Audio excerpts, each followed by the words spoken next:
Dr. Michael Thagan, Professor Sam Thomas, Dr. Timothy, distinguished academicians who are joining in, as well as I see young students and scholars also who are here. Thank you very much for giving me this opportunity. Good. So, I'd actually, yeah, let's try my face.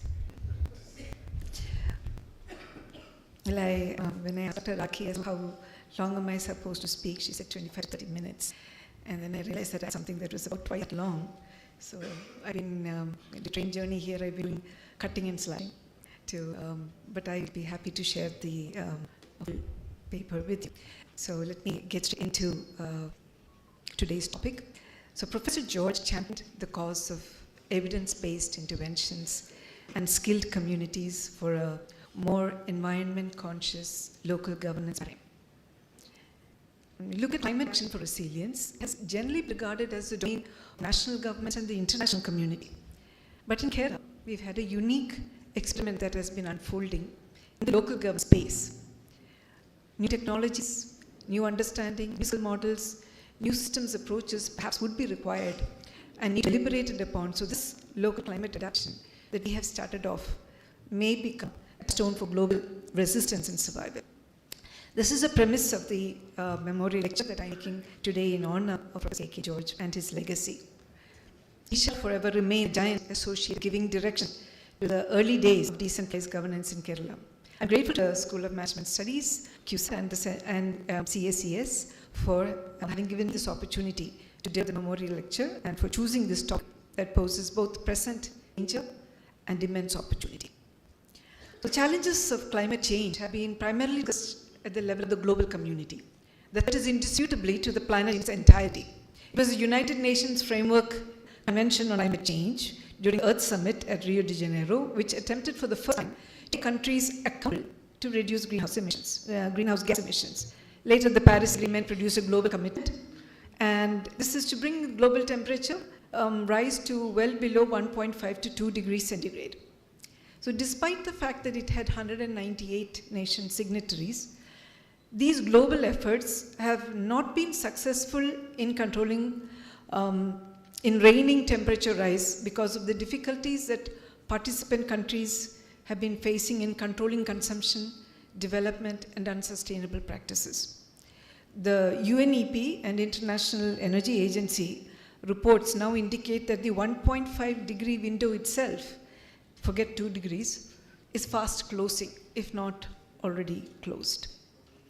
So, for countries, the fight against climate change has been about policy restructuring, funding commitments, regigging socio-economic activity. That includes large-scale projects as well, enforcing responsible consumption, and protecting the environment, but, and there is a but, without disrupting their prevailing development mantra. So, on the global map, climate change is impacted by international trade agreements, policies which accelerate or decelerate certain types of initiatives that create significant impact.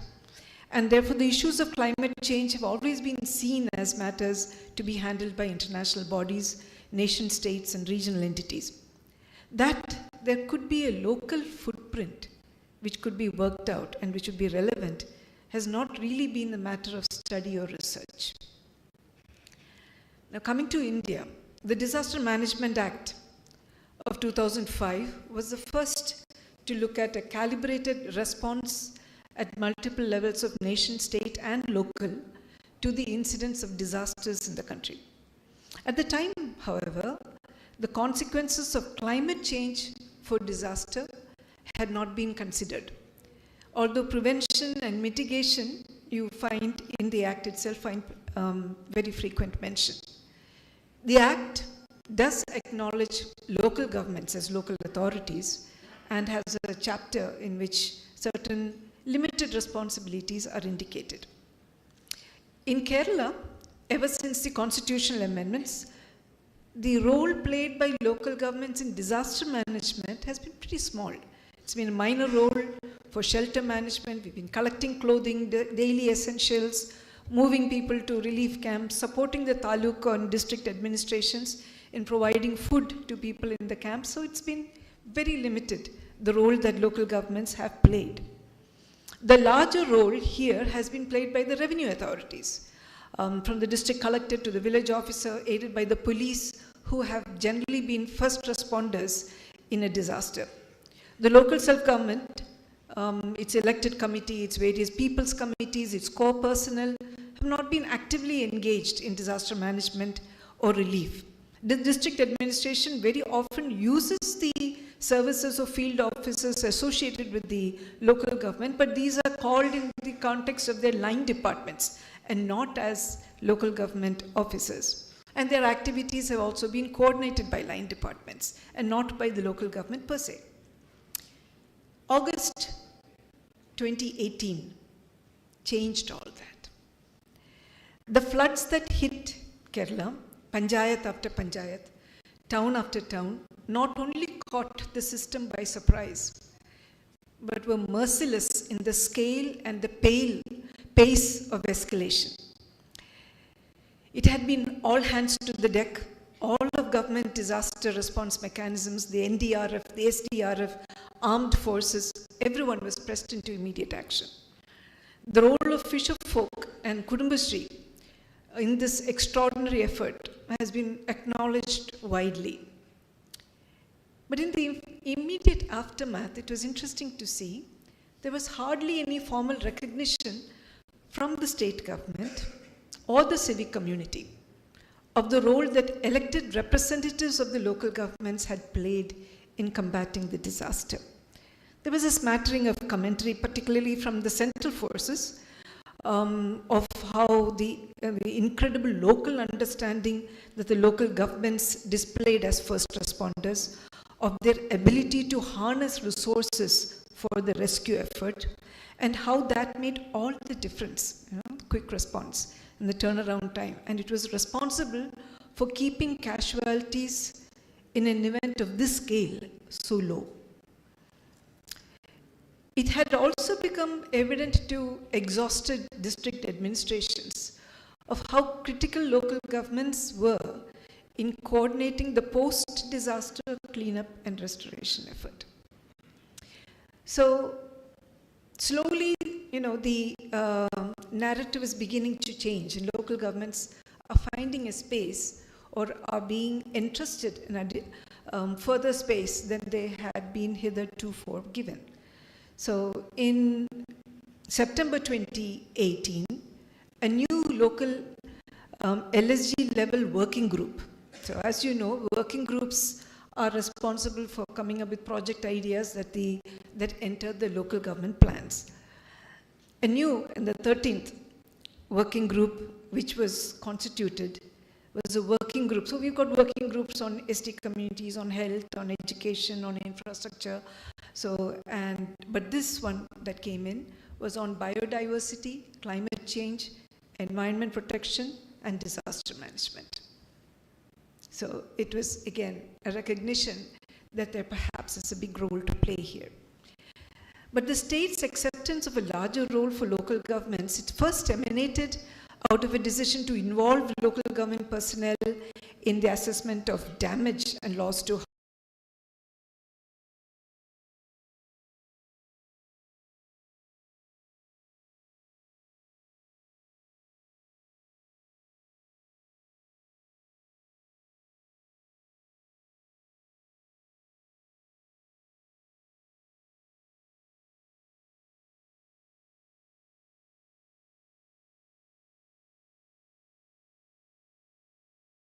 households. And then this later burgeoned into a reluctant, and I will say it is reluctant because it's not been easy. Most of you would know that after the first flush of decentralization, no further responsibilities and authority have been devolved to local governments per se. So here was, it was a reluctant acceptance that the coordination of the community effort in disaster management was best done by local governments. And this was consolidated in a program, in a campaign, the Nammal Namakkai campaign, which sought to consolidate the gains of volunteerism which had been generated by the disaster, and centered the role of local governments in civil defense and creation of Sannadha Senas. A critical step was taken at that time also to formulate the creation of disaster management plans for all local governments and posit it as a mandatory component of the 2020 annual plan of the local governments. So this was to attempt a community-based intervention under the supervision of local governments to formulate these plans. The idea was also to capture the lived experience of the elected representatives and the bodies who had been associated with 2018 and 2019 disasters. KESREC and KSDMA, that is the State Disaster Management Authority, they provided about 25 to 32 local self-government specific maps, topography, rainfall, flood patterns, cropping patterns, road and other infrastructure, settlement patterns, heat signatures, etc. This was to enable the assessment based on locally relevant data. For the very first time, we were able to look at decentralizing data and make it available to local governments. And through this, you were also able to see temporal shifts that were happening on the basis of these maps. And the gist of the instructions were for creation of emergency response teams and local resource groups that would be undertaking the exercise of situation analysis as well as be trained for emergency response. And a community-based exercise with PRA techniques like transect walks, FGDs, etc., which would capture changes, local changes in weather patterns, risk assessment of disaster, inventorize the local infrastructure and human resources, and as well, basically also look at equipment and tools from boats to ropes that would be available and generators. So there was an entire list that of items that would come needy in the context of a disaster that the local governments actually sat and inventorized, including taking on phone numbers of those people who would be able to move these resources. A SWOT analysis was taken at both the local government and ward level. Vulnerable communities and settlements were identified, evacuation plans were to be drawn up, and so the areas from preparedness to search and rescue, shelter management, and then you look at rehabilitation and mitigation. So this is a gamut of intervention that was looked at, and KSDMA and KILA were to jointly undertake the capacity building of this effort. Now, from looking only at floods, cyclones, and landslides to appreciating rising temperatures, heat waves, droughts, wildfires, lightning strikes, all of these, you found that there was actually a significant pronounced shift leading to a disaster climate change adaptation continuum in the way we were looking at things. Now, it is to be remembered that Schedule 11 and Schedule 12 of the Indian Constitution, when they were drawn up, the global challenge that climate change adaptation posed had not been anticipated. So you will find that the schedules create nothing about the management of disasters or the understanding that there is a local footprint there. So no mention of warning mitigation is mentioned in the schedules.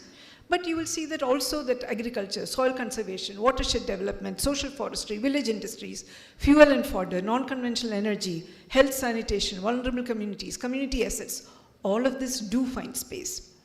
And Schedule 12, which deals with the urban local governments, talks about urban planning, regulation of land use, water supply, public health sanitation, urban forestry, protection of the environment, cattle pounds, fire services, and safeguarding of weaker sections. So what you see is that there is actually enough of a recipe which will ground local governments and give them the space, a very, a legitimate space in working for climate change adaptation.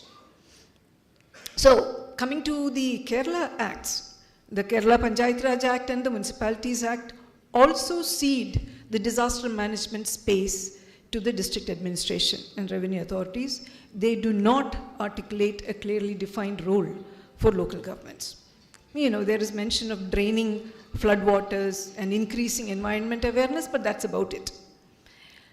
But now that the vagaries of erratic climate behavior are known to impact all of these sectors, it becomes imperative that local governments adapt the capability of playing their role responsibility so as to minimize damage and enhance resilience.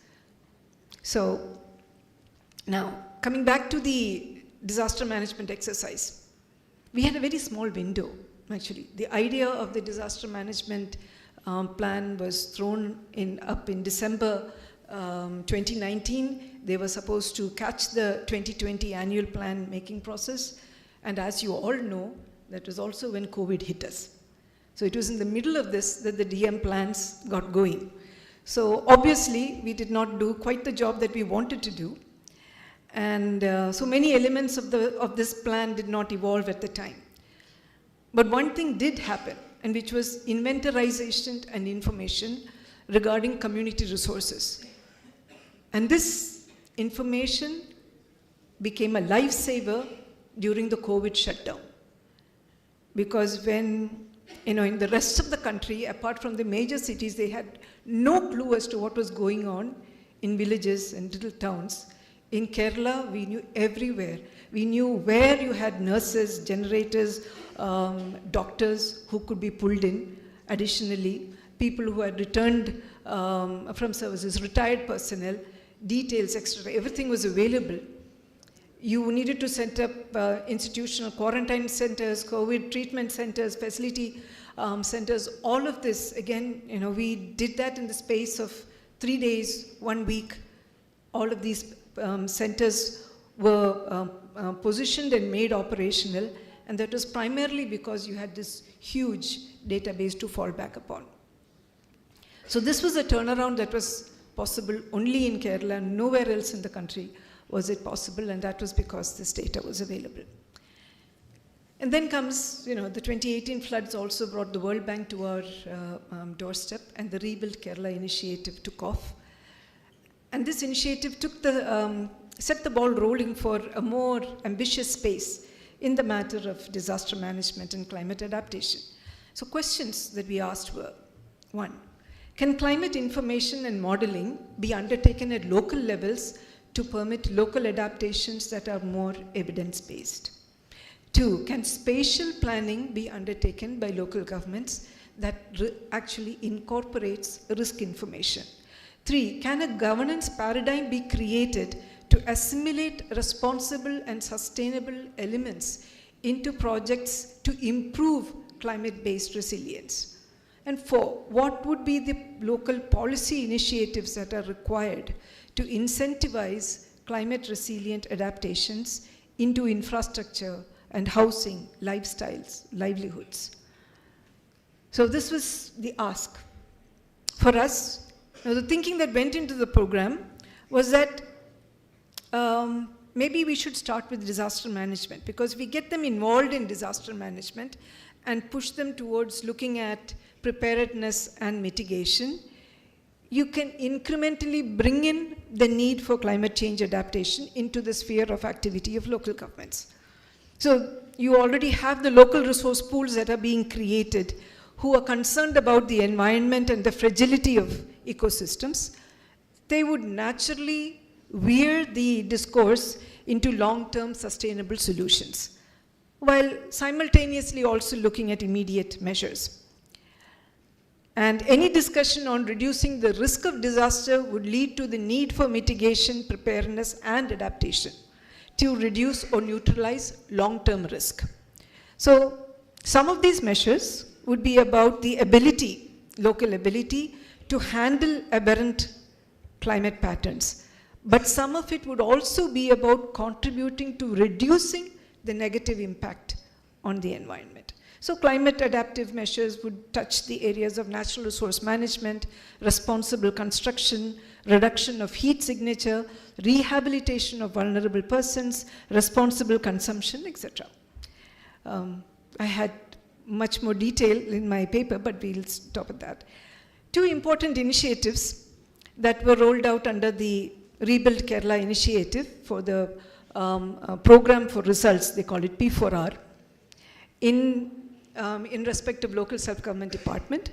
One was the risk-informed master plans for urban local bodies, and the other was the DCAT, that is the Disaster Climate Action Tracking Tool. And what did DCAT do? It basically scored the local governments on the nature of their climate adaptive interventions. So both of these were actually looking at bringing in evidence-based inputs into the gamut of LSG planning. The area of operation, the physical area was the Pamba Basin. So all the districts of the Pamba Basin were brought into the scope of this intervention. And simultaneously, feeding off these technical inputs, there was also another exercise happening. You had the National Action Plan for Climate Change, the State Action Plan for Climate Change, and because in Kerala, we also came up with the Local Action Plan for Climate Change.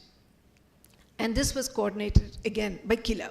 So KILA became the center, the repository of all this action. Now the Kerala policy initiatives that were happening, because one important thing is you want to bring in risk-informed master plans, you needed to go back to the Act and work on it. So the Kerala Town and Country Planning Act 2016 was modified in 2021. Again, pretty unprecedented that in 5 years' time you change an act, but it was done. And here it was about incorporating two elements. One was risk information and the other was spatial planning into the master plan process. Also, it telescoped the period of planning, brought the period down and made the master plan agile, because one thing we realized was that your understanding of how the world works and the challenges it faces and the kind of, and the way we do things is changing very rapidly. And because of that, the plans also, master plans also cannot afford to be rigid. They need to be agile. They need to also be responsive and change with the understanding, with the new challenges that are coming our way. And so agility was also incorporated into the whole planning process. And this, along with the community-based situation analysis, formed the backdrop of the risk-informed master plan. So this was an effort to converge people's lived experience and understanding with scientific data and climate modeling to enable master plans that understood climate risks, that had appropriate adaptation and resilience interventions, and provided doable solutions. So you would be doing a balancing act of the need for growth on the one side and the need to conserve and secure the environment for the future. The data that was used, satellite imagery from Sentinel-1 and 2, rainfall data from IMD, soil data from Soil Conservation Department, information from Traffic and Transportation Services, GIS flood data, flood analysis data, flood accumulation, precipitation, soil type, infiltration, slope and elevation, geomorphology. All of these were available and went into the figuring out as to identifying areas and hazard zones, etc. Flood simulation software was used. You had a 25 to 50 year return period was also looked at. But remember that there was a lot of field information that was also coming in. So you had to do a balancing act of looking at what did the field information tell you. And the problem with much of this data is that it does not understand the resilience of local communities. So local communities themselves develop capabilities of tackling disasters. And so the idea of this plan was to say, don't just base yourself on this, also look at what communities have been doing, how they have their perception and understanding of disasters and coping mechanisms, and look at integrating the two. So, for the state, it has always been a challenge to get the local governments to see the master plan as a fine-honed tool for sustainable development. It has only been seen as a regulatory axe, no matter that it is the LSG itself that is approving this master plan. So evidence-based planning will work only if there is ownership by the local government and its people. So an important challenge is to get both the elected local government and the local communities to see the benefit and common good in the nature of planning that goes into risk-informed master plans. This ownership is not easy. It does not come easy. It requires unbundling of data analysis into common parlance, demystification. It involves constant engagement and explanation and patience. It requires debunking myths, but also being very able to communicate firmly the perils of future that contribute a clear and present danger.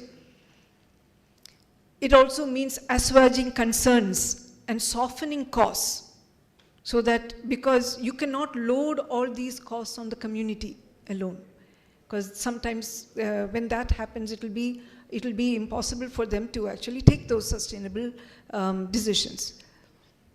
And the transition, it is important that we make the transition into a responsible climate adaptive economy a matter of local demand.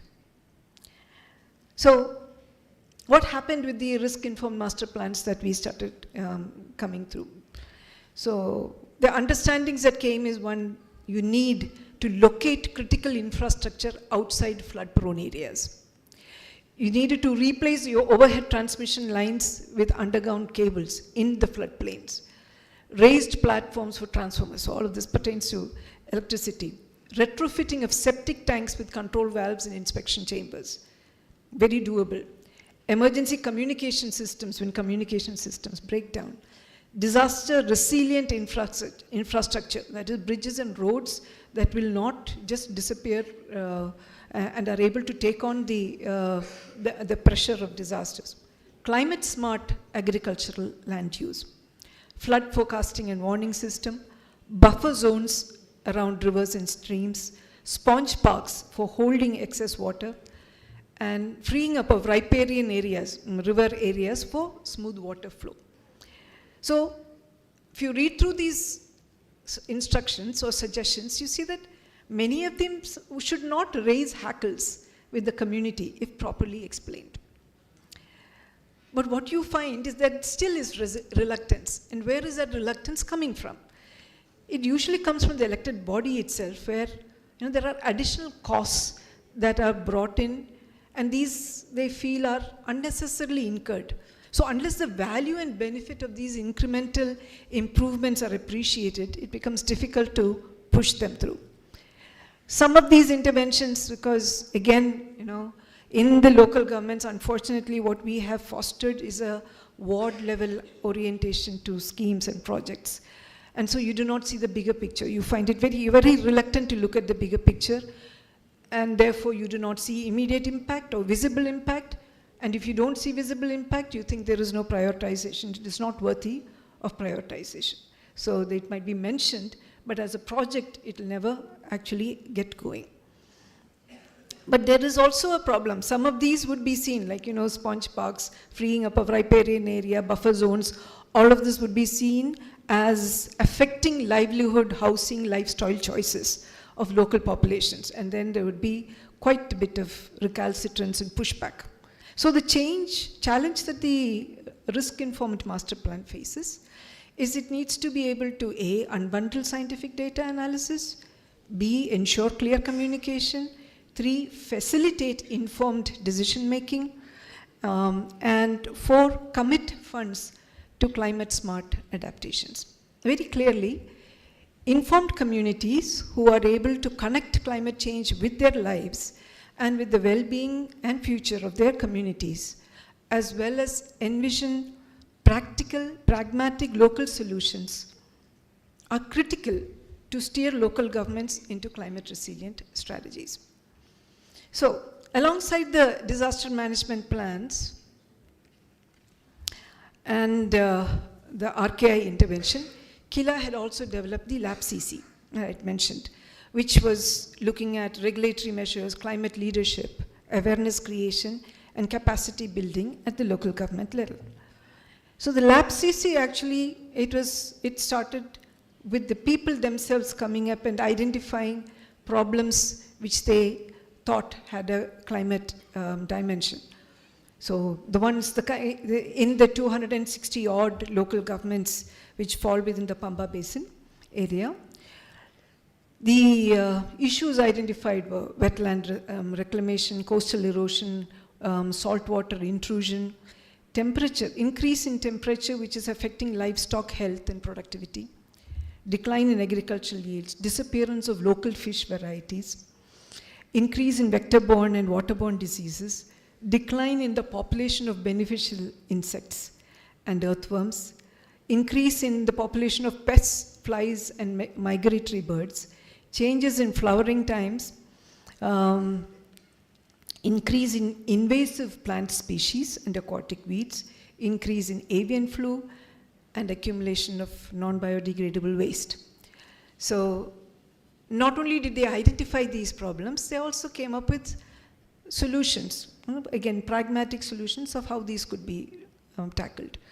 So elevated constructions to withstand flooding, strengthening of bunds, soft stabilization techniques for coastal erosion, restoration of water sources, rainwater harvesting, etc., water budgeting, planting of mangroves and protecting sacred groves, integrated pest management, climate smart farming techniques, comprehensive plan for animal husbandry, scientific waste management, no burn policy, green protocols, sewage plants. My dream has not been coming through though.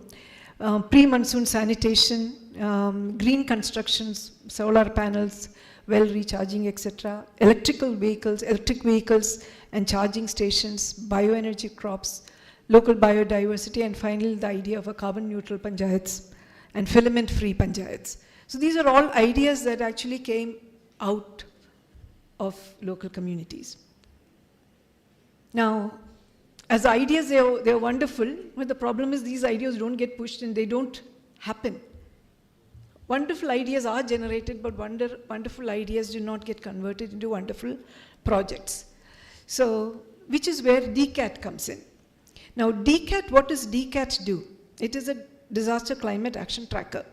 And it looks at disaster management interventions, sectoral interventions, governance interventions, and then it attributes weightages to them.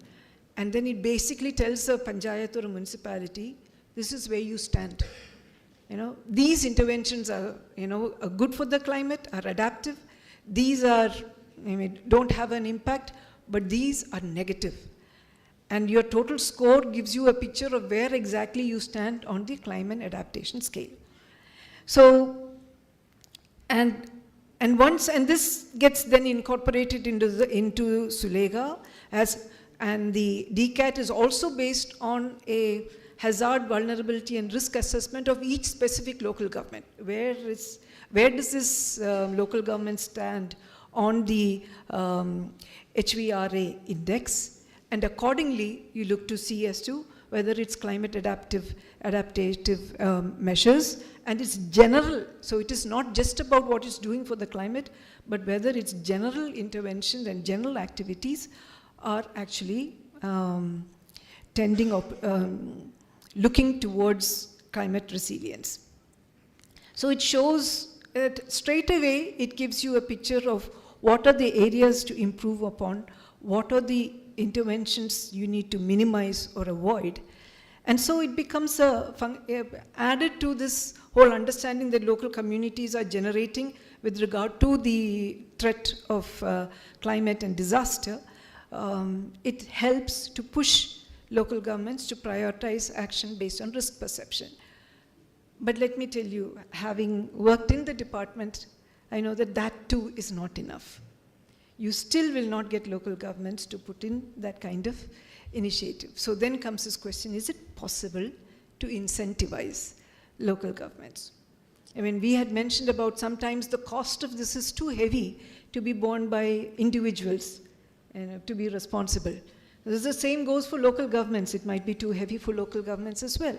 So can you incentivize financially, again, incentivize local governments? So taking cue from the 14th Finance Commission, which came up with the idea of performance grants for local governments to say that, okay, in certain parameters, if you've done well, you are eligible to get performance grants. So this was what was attempted here as well. So DCAT scores, so you not just evaluated a local government, you were attributed scores, and you said you achieve a certain score, you will release additional funds and resources to you for development. So that has been the framework. Now, of course, if we look at these interventions, there are other spin-offs also to the climate change story. In Kerala, we've seen increased human-wildlife conflict. And this is at least in part due to the disruption of natural habitats from invasive species, human intrusion, water scarcity, unpredictable weather patterns. And it is actually a rupture in the fabric of ecosystems. Zoonotic diseases. And look, Kerala is, for your information, Kerala is a global hotbed of zoonotic diseases. So Nipah and monkey fever, we've got many of these. The special species of amoebic, what is it called, gastroencephalitis that we are seeing. Also, all these are indicative of zoonotic diseases which are hitting Kerala. And this is also has a direct connect to this rupture in the ecosystem fabric. But what we do realize is that, and that's something that we saw even before all these ideas from the state went down, because when we talked to district panchayats, we found that almost of the 14 district panchayats, 10 of them had prioritized human-wildlife conflict as intervention space. And this was way back in 2019 when it had not achieved the kind of attention that it has right now. So now comes the responsibility of the state. What is the responsibility of the state? It has a responsibility of providing and augmenting the policy framework. Because incentivizing green constructions requires state orders and instructions. To ensure responsible infrastructure development, bringing in defect liability periods, insisting on minimum standards, all of this is again within the purview of the state. Enforcing comprehensive waste management solutions through law and also through interventions. And also redirecting subsidy regimes towards climate resilient socio-economic behavior. You might have subsidies. If you look at the Amazon basin, for instance, the Amazon rainforest, we've got, you look at Peru, where there's been a sharp decline in deforestation only because indigenous tribes have been given their rights to the land. Whereas in Brazil, what has happened is that this has gone to, subsidies have been going in for animal husbandry, for cattle breeding and raising. And this has led to a rapid escalation of deforestation. And this also has its global ramifications because, there's global trade, and then when you have all these farms coming up, then roads get built, further the environment destroyed. So, and how is this happening? Because there is a huge subsidy push by the government. And so how the governments decide and push work with regard to subsidies has a great way of impacting on whether the climate imperative is addressed or we actually go multiple steps back. Now, with regard to data, today's space technology and access to data has generated a capability of assimilating and decoding data like never before. We were shown examples of how you want to see heat signatures, where in forests, shrinking water sources close to human habitations, you'll be able to actually predict movement of animals when they will enter into the human space by virtue of understanding all the triggers, because satellite data will be giving you information right up front. So that kind of information, so the precision of the data, information which is available right now is unprecedented. And if we can have LSG access to such information, that can be a huge game changer. Now, having said that, it is also important to remember that assuming capability within a local government, photo decoding, analyzing, interpreting, and applying data, it is a huge ask. And they are not capable of it right now. There has to be a support grid which is led by the state that helps making this information available as well as relevant and usable. So maybe you could look at locating that within Kila with AI tools today, so that you can access, interpret, and demystify data for specific local self-governments. You could have a strategy of constant engagement with communities, of communicating this information, and all of this could be, again, we could look at how this could be anchored. There has to be also a systemic integration of the climate agenda into the functioning of the local government. And that will happen only if outcome-based planning and implementation becomes central to the local governance paradigm. We would require to have a huge rewrite of what we are doing right now. Because today, we have left it to local governments to work out projects. There are, out of the 1,000 projects and the 1,000 local governments and 30,000 projects that come up, I think less than 100 would actually be more than one ward, inter-ward or inter-LSG. And that is wrong. We cannot afford to be limited by our boundaries in planning and execution. And to be able to get a local government councillor or member to think of themselves as part of the local government and not just of the ward is very critical. And that requires an entire, reformatting, which needs to be done. And we would need to have community-oriented professionals, planners, who would be able to undertake the role of facilitating climate adaptation to need, looking at the possibilities, need, and the challenges.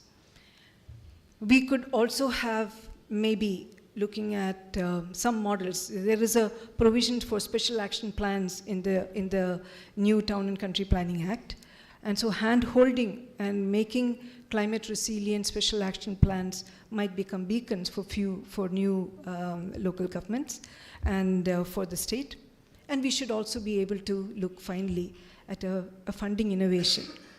Maybe we could look at how the 14th Finance Commission separated basic and performance grants and do precisely that going forward with the local governments, so that you have an objective assessment of performance and intent. So balance equity with purpose, because it is important to create models of resilience and then to universalize them. And maybe a refined DCAT methodology would perhaps generate interest for the long haul in climate resilience. This, of course, the underlying factor is that there has to be a strong political will for long-term sustainability, but then it starts with the exposure of the political will to all these issues and possibilities. So a beginning has been made. It has opened the window to possibilities of effective climate change adaptation, but whether this experiment will get absorbed and institutionalized as a model of survival and strength in the arena of global climate change actually remains unanswered. Thank you.